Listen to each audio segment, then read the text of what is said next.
Hello again from the Midlands. A little later we'll be hearing from the former Cabinet Minister, now enjoying his newfound freedom to speak out from the back benches.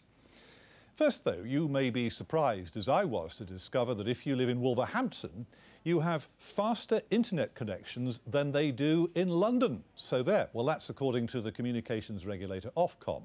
But how is our countryside getting on in this turf war, battling for space on that much vaunted level playing field? Well, we're joined by the Cabinet Minister who's hoping to grow the rural economy, Caroline Spelman, Conservative MP for Meriden, Environment Secretary, and Gisela Stewart, representing the sprawling information superhighway that is the great city of Birmingham, Labour MP for Edgbaston, of course. Welcome to you both. But parts of our region are in the economic slow lane, apparently, because of inadequate broadband. Hereford and Worcester political reporter Tom Turrell has been out playing catch-up, where a superfast internet connection apparently is still anything but a racing certainty.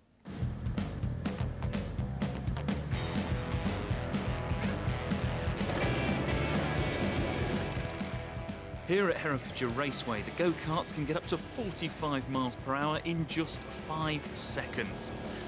Unfortunately, for many people living in the county, their internet doesn't match up to the same high-speed standards. And if you're a business that doesn't have broadband, then these days, you may as well not even be at the races. And nobody knows more about the problems with the web not working than this firm on the Welsh border. Healing Herbs is an alternative medicine business employing 20 people from the surrounding Herefordshire countryside. Here they bottle plant extracts for customers around the globe, some as far away as China and even New Zealand. But having slow broadband is holding the business back. It's the only thing that I really need for the business. And we're at the survival point at the moment, but we know that the increase in traffic and the increase in sort of downloads times is going to get worse. And so how long can we survive? That's really my question. So how does going online in Herefordshire compare to the rest of the West Midlands? Latest figures from the communications watchdog Ofcom reveal the homes with speedy internet connections compared to those stuck in the slow lane. In Wolverhampton, the place with the best broadband in the Midlands, 93% of homes enjoy the government's target internet speed. In Shropshire, that falls to 82%. But in Herefordshire, only 3/4 of homes have internet speeds that meet the government recommendation, 17% less than their big city counterparts.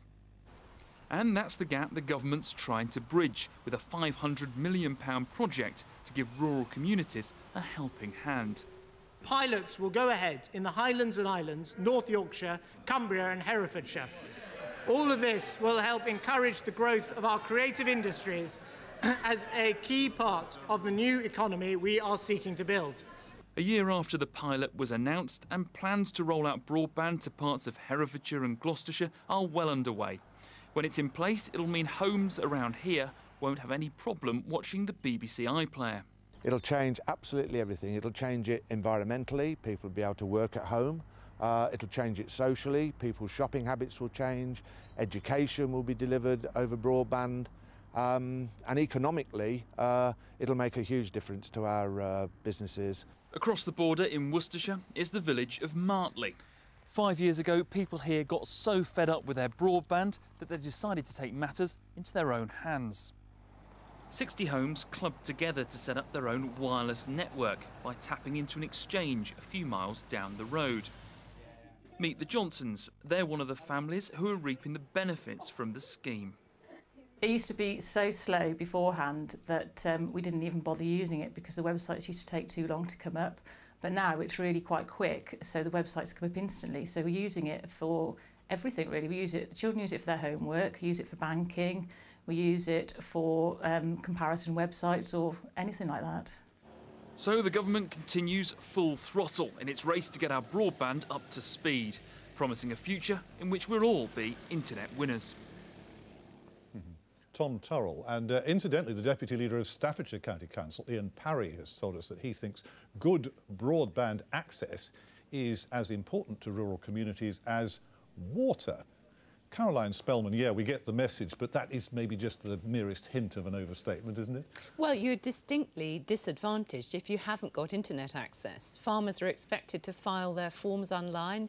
Children are expected to file homework online these days, and you lose access to very important information for your business. If you're trying to run a B&B in the countryside and you've not got internet access, you're going to miss out on a lot of custom. So we do think this is a game changer, which is why we have allocated over £500 million to try and provide that super-fast broadband.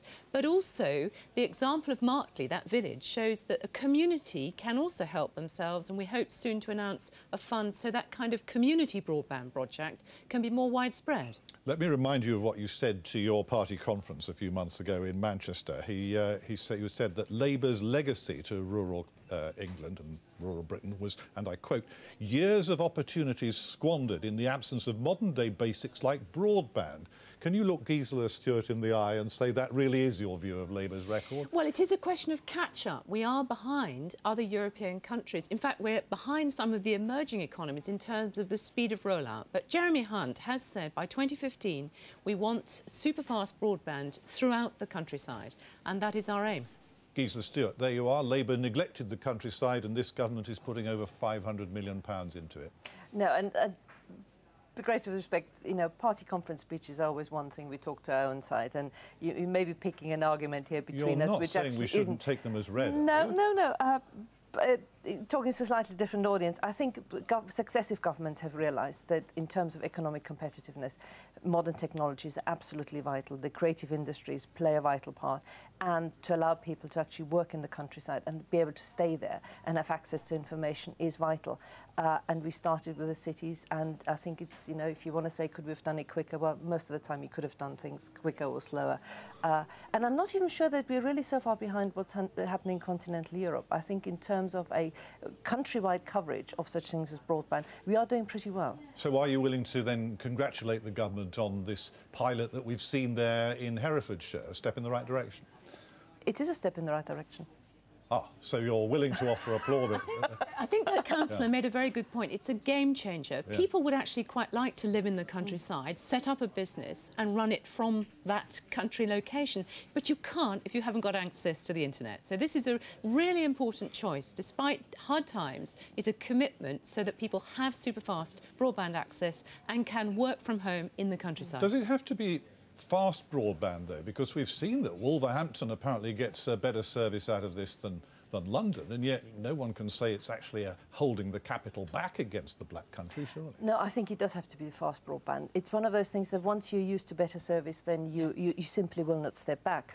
And, you know, I think it was probably the Blair government to begin with who realised that these were the kind of technological revolutions which weren't just gimmicky. They were absolutely essential. And it will improve all the time, and it's a continuous improvement which will have that. The only danger I think now we also need to look at is you then have the question of security, cyber security, to ensure that those networks which we all rely on can remain reliable. Are you surprised that there are such marked variations, Caroline, not just across different parts of the Midlands, but even I saw some figures the other day that suggested Evesham in Worcestershire, for example, during the off-peak morning period, there's a terrible drop-off, worse than anywhere else in England, in terms of slowing down as you head towards the evening peak. Well, that's the point, that the rural areas have got neglected, they got left behind because it's more difficult to lay cables and access more remote properties. But with those kind of community broadband projects that we saw, you take a hub like a school that has fast broadband access, and then you can bolt, say, 60 homes to it, and that's how you improve the connectivity. And I think it'll transform the countryside. I think that we will see a lot of growth in rural areas because people would like to live and work in the countryside, but to do that they need the tools of modern business, and right at its heart is the super-fast broadband. Gisela, you've already commended the government on one thing. Another, it seems to be that the big society is working there in Martley. I'm sure David Cameron would be delighted to see how those locals have clubbed together to improve their broadband internet access. So can you congratulate the government on that as well? Well, I'd say the big society was always a concept which I never could quite understand why this wasn't as much Labour's as it's the Conservatives in terms of the idea. But coming back to broadband, it's also a question of isolation of elderly people, and that in the rural areas. And I really don't think this is a party political issue, quite frankly. I think both sides would have seen this as important. I've tried to make it one. No, you have. But, you know, just for once, just for Sunday, let's not say we're doing the right thing here. I think it does break the isolation, but what we need to do, obviously, is help some of your older viewers today have the confidence to learn how to use the internet. It's transformational. You can talk to the next generation. The teenagers can talk to the grandparents, and it really does make a difference. So in all sorts of ways, socially, economically and indeed environmentally, because perhaps you don't need to commute then, you can actually work more from home, which is in sympathy with the environment. Threaten a traditional vision of the rustic idyll if you've got trendy little businesses with sort of high quality links and all in their barn conversions with Chelsea tractors parked outside rather than the real thing? Well, I think that the countryside has to be a living, working place. People often forget it's the shop floor of an industry, after all, Herefordshire certainly. But I think in terms of the future, internet access is going to transform the opportunities for young people as well as the elderly. Well, we're on our way to that much vaunted level playing field for the moment. Thank you both very much indeed.